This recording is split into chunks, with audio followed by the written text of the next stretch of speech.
Bharat Ratna doctor Bhimrao Ambedkar को कोटि कोटि नमन। ये कार्यक्रम डॉक्टर भीमराव अंबेडकर के जीवन पर आधारित है, जहां भारत की जनता के प्रति उनके योगदानों को पूरी सजगता से चित्रित और रेखांकित करने का प्रयास है। कार्यक्रम में दिखाई गई घटनाएं लब्ध प्रतिष्ठ पुस्तकों से ली गई हैं। इस कार्यक्रम के जरिए चैनल की ओर से एक विश्वसनीय, सजग और सकारात्मक प्रयास है कि डॉक्टर बाबा साहेब भीमराव अंबेडकर के जीवन की संघर्ष यात्रा एवं गौरव गाथा पूरे आदर के साथ घर घर पहुंचे और उनके योगदानों से सभी संपूर्णता में परिचित और आह्लादित हों।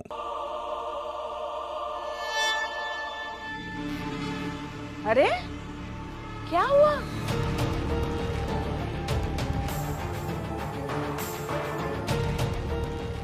भीम का सच जानकर दुख से सदमे में हो और नींद नहीं आ रही है? ऐसी बात नहीं आई। ऐसा ही है। मेरी बात मानो तो चुपचाप सो जाओ और सुबह एक नए भीम से मिलना और खुशी खुशी दीपक के विवाह में भी जाना। सो जाओ चुपचाप। हम रमा का इंतजार कर रहे हैं। क्यों? रमा आएगी तो तूफान लाएगी? सो जाओ चुपचाप।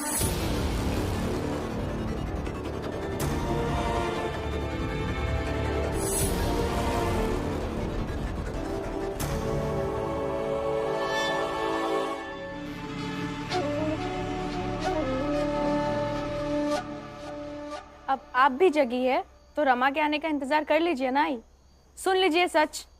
हाथ छोड़ो मेरा।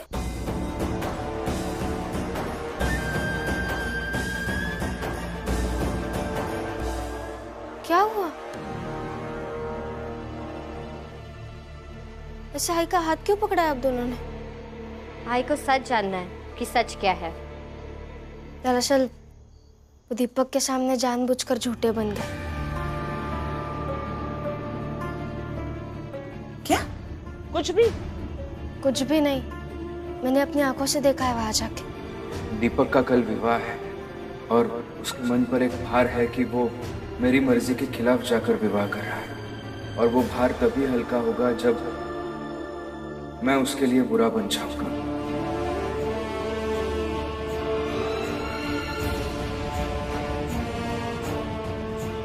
रिश्तों में जो बड़े होते हैं उन्हें छोटों के हिस्से की तकलीफ खुद उठा लेनी चाहिए।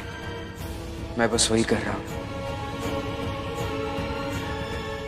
और उसके बाद मैं कुछ कह ही नहीं पाई। भीमराव हमेशा ये साबित करते हैं कि महानता की एक कीमत होती है और वो कीमत कदम कदम पे चुकानी पड़ती है। और भीमभाव कीमत चुकाते हैं।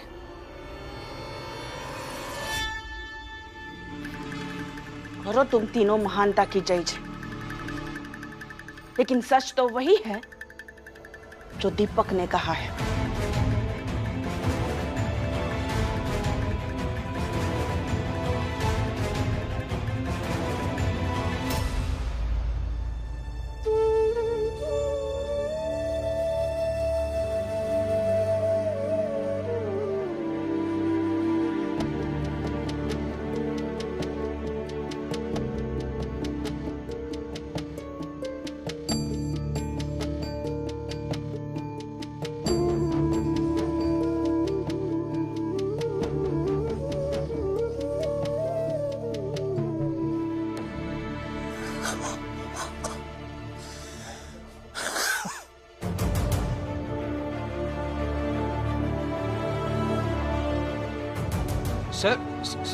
सर क्या हो रहा है आपको?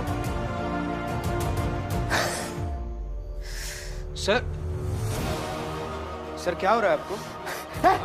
छूना नहीं, ध्यान भ्रष्ट हो जाएगा, छूना मत। सर आप मेरा ये हाथ पकड़िए, बाहर चलिए, मैं आपको अस्पताल लेकर जाऊंगा। दूर हट जाओ, धर्म से बड़ी जान नहीं है। कैसी बात कर रहे हैं सर आप? जान से बढ़कर कुछ नहीं है। जान ही नहीं बचेगी तो धर्म का क्या करोगे? अगर इतनी सहायता करना चाहते हो तो बाहर जाओ, आवाज लगाओ, कोई हमारी जात का आएगा जो हमें हॉस्पिटल लेकर जाएगा। जी सर, मैं अभी देख कर आता हूँ। कोई है? कोई है क्या?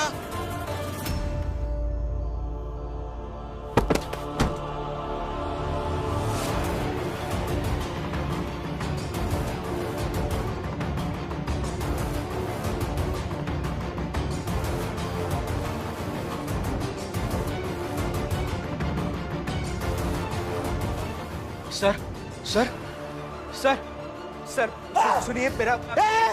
छूना नहीं। सर आपको अस्पताल ले जाना होगा, मेरी बात सुनिए। छूना नहीं सर।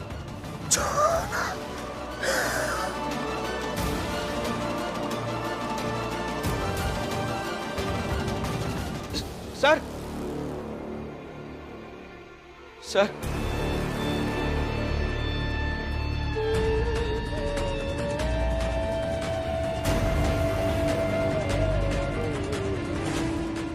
छूना नहीं, धर्म भ्रष्ट हो जाएगा, छूना मत।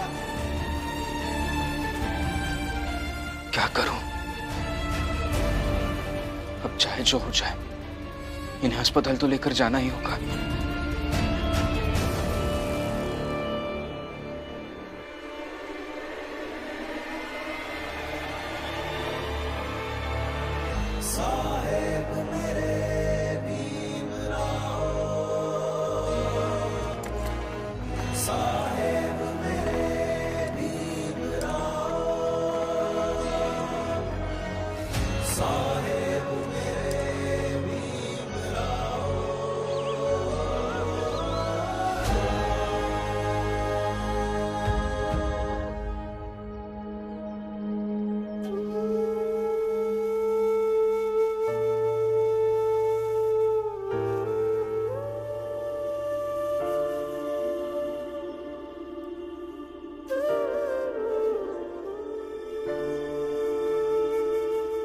सर अब ठीक लग रहा है आपको?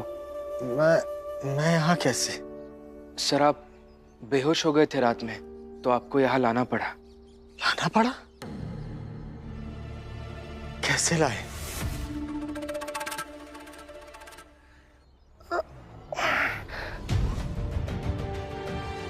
तुमने छुआ तो नहीं मुझे? संभल के। आप तुम खुद से छू के तो नहीं लाए? मेरा धर्म भ्रष्ट तो नहीं हो गया? आप लेटे रहिए आप।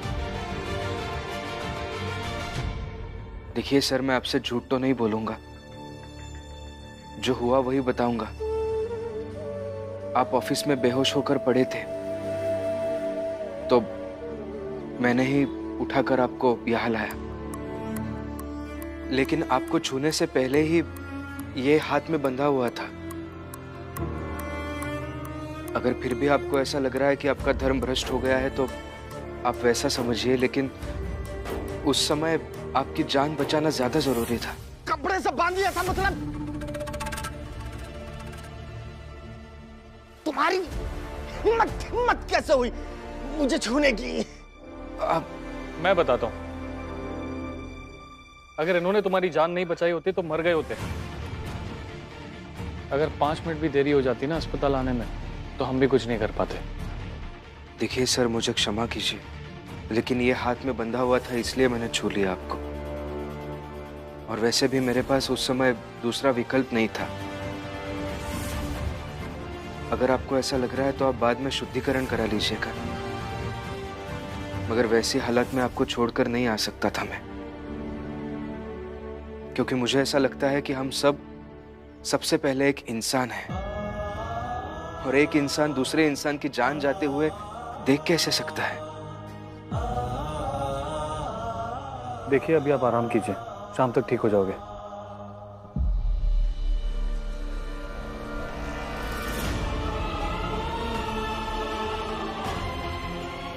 मैं अब ऑफिस जाता हूँ, बहुत काम बचा है, और मालिक आएंगे तो मैं उनसे बात कर लूंगा। चलता हूँ।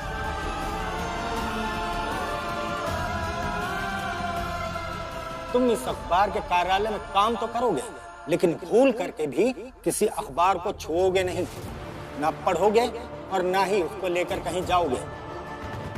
ये जितनी देर यहाँ काम करेगा, खड़ा होकर काम करेगा, और खाना पीना सब बाहर। हम चाहे जैसे रहें, जिस हालात में रहें, हम तुमसे श्रेष्ठ हैं, बड़े हैं और रहेंगे। तुमने आराम की मांग मैनेजर साहब के लिए की, लेकिन अपने लिए नहीं की। क्यों? ए, रुको, इधर आओ।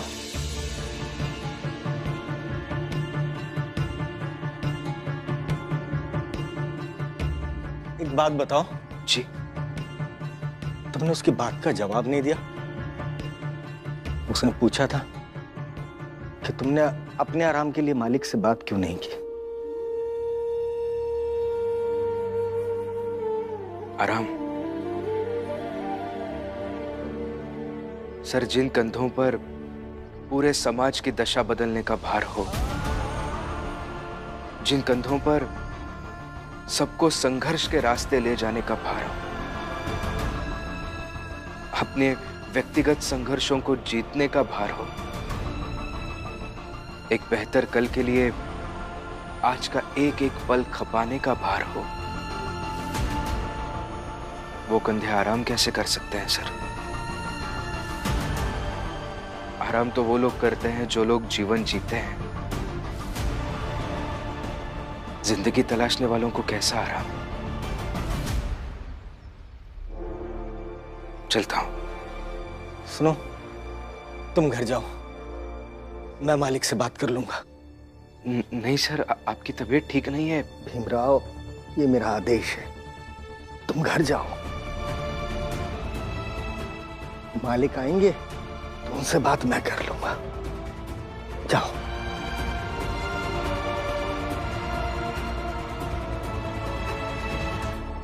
ठीक है।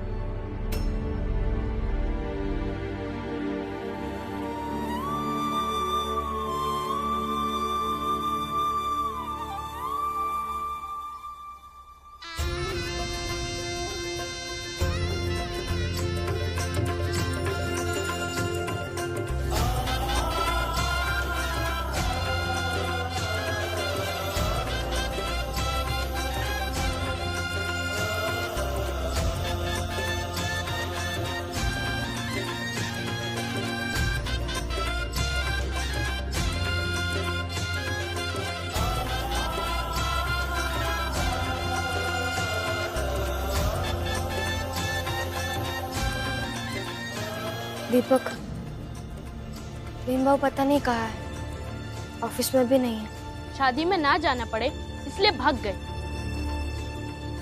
दीपक,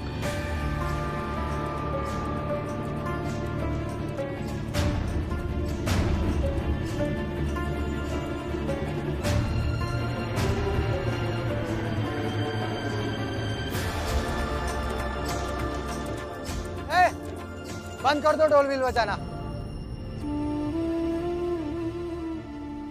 इतना तो विश्वास करो अपने भीम भैया पर कि भीम भैया भाग नहीं सकते। जाइए, तैयार हो जाइए। कपड़े तो लिए नहीं, कोई भी पहले के कपड़े पहन लीजिए और आ जाइए। लेकिन मैं इस विवाह से सहमत ही नहीं हूं, तो क्या आना और क्या जाना। भीम, तुम चलो ना, क्योंकि अगर तुम नहीं जाओगे ना तो इसे जीवन भर दुख रहेगा। भले ही ये तुम्हें कुछ भी सुना दे, मगर ये तुमसे बहुत प्यार करता है, तुम्हारी बहुत इज्जत करता है, सम्मान करता है। मगर काकी, इसने विवाह करने का जो फैसला किया है, उस फैसले का मैं पक्षधर हूं ही नहीं। अरे इसकी खुशियों के पक्षधर हो कि नहीं? अगर हो तो जाओ, तैयार होके आ जाओ। हाँ सही है। अब तो बस यही देखना है कि भीमराव दीपक की शादी में शामिल होगा या नहीं होगा।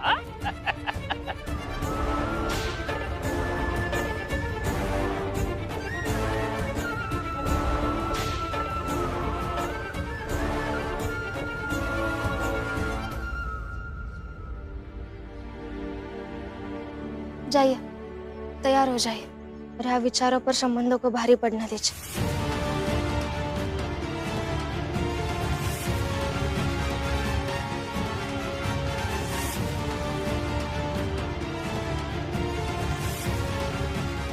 दीपक सोच, अगर भीम इतनी देर तक नाराज है तो जरूर कुछ गलत हो रहा है, कुछ बहुत बड़ा गलत हो रहा है।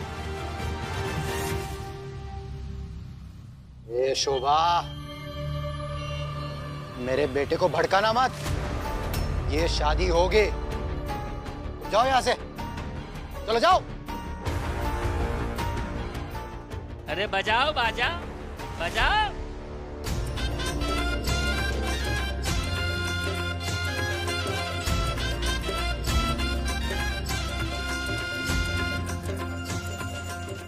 आराम से। हाँ बस बस आ गया। तुम लोग यहीं रुको। चल चल। खबर तो यहीं मिली थी, किसी अस्पताल में है वो।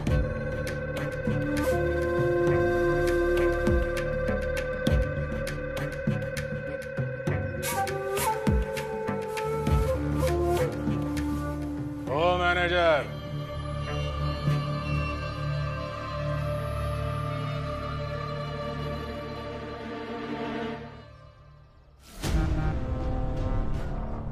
यहाँ क्या कर रहे हो तुम? हाँ?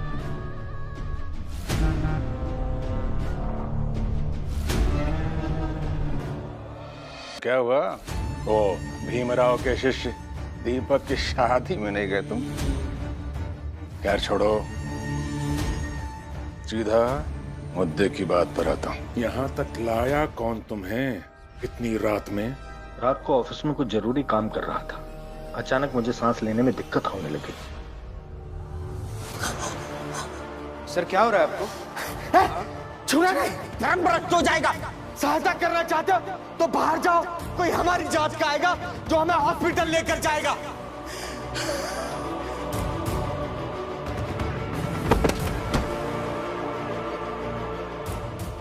अगर इन्होंने तुम्हारी जान नहीं बचाई होती तो मर गए होते। अगर आपको ऐसा लग रहा है तो आप बाद में शुद्धिकरण करा लीजिएगा, मगर वैसी हालत में आपको छोड़कर नहीं आ सकता था मैं। भीमराव की वजह से आज मैं आप लोगों के सामने जिंदा हूँ। उस भीमराव ने इसे हॉस्पिटल क्या पहुंचा दिया, इसकी जान क्या बचाई, हो गया इसका हृदय परिवर्तन। भीम ने मेरी जान तो बचाई, साथ ही मेरे जीवन की एक बुरी रात में उसने मुझे बहुत कुछ समझाया भी। अरे बुद्धि भ्रष्ट हो गई है तुम्हारी मैनेजर। और जो कुछ समझाया ना उस भीमराव ने, वो भाषण था उसका। रही बात जान बचाने की, तो उसकी जगह अगर मैं होता ना तो मैं भी यही करता। अच्छा, आप भी यही करते? तो ठीक है, हॉस्पिटल का बिल भर दीजिए। कर देना छोटी बात है? लालच वाली बात। ऐसा है मैनेजर, हम यहाँ तुम्हें ये समझाने आए थे कि धर्म जो है ना, जान से बहुत बड़ा होता है। भले आज तुम्हारी जान बचा दी उस भीमराव ने, पर धर्म को तो एकदम खत्म कर दिया ना तुमने। अरे बिना धर्म के ऐसे जीवन जीने का क्या मतलब है? और मैनेजर हो ना तुम, हा? कमाते हो ना पैसा, तो भरो बिल। तो मुझे मेरे मन का करने दीजिए, मुझे धर्म मत पढ़ाइए। असर दिखने लगा भीमराव का। महंगा पड़ेगा मैनेजर। पहली बार तो भीम से जीवन का महत्व समझा है, अब सस्ता महंगा क्या। बहुत बोलने लगे हो मैनेजर, औकात में रहो। ऐसा ना हो तुम्हारी तबीयत कुछ ज्यादा ही खराब हो जाए। चल बेटा।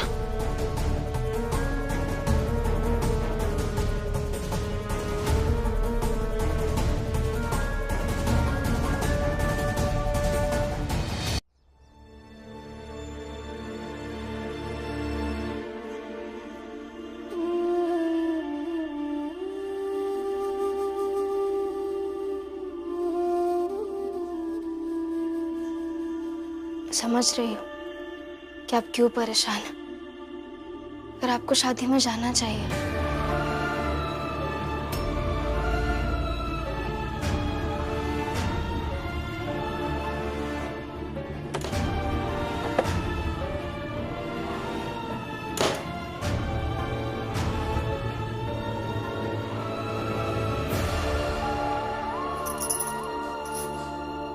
ये लीजिए, ये कोट पहन के जाइए।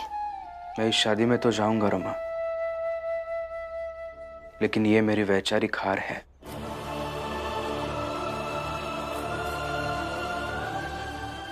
और ये कोट मैं आज के दिन नहीं पहन सकता।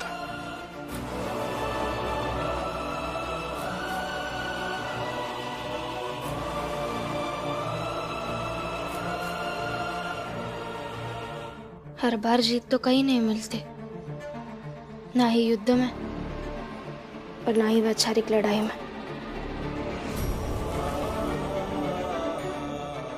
और आप बड़े भाई बनकर जाइए, छोटे भाई के पत्नी को लाने जा रहे। अंबेडकर गुरुजी ने एक बार कहा था कि जब तक अंतिम नतीजा निकल कर नहीं आता तब तक हार या जीत तय नहीं होती। मैं अभी दीपक को समझाने नहीं जाऊंगा, लेकिन आज तक उसे जो कुछ भी समझाया है उसके आधार पर यह उम्मीद जरूर करूंगा कि ये शादी दीपक ना करे। बाकी देखते हैं क्या होता है। उम्मीद करती हूँ कि सब अच्छा ही हो, और जब दीपक की शादी हो रही होगी तब आप कुछ मत बोलिएगा, चाहे आपको जितना भी बुरा लगे। नहीं तो लोग कहेंगे कि आपको दीपक की खुशी बर्दाश्त नहीं होती है। उसकी शादी तो हो जाएगी, लेकिन जीवन भर लोग आपको ताने देते रहेंगे।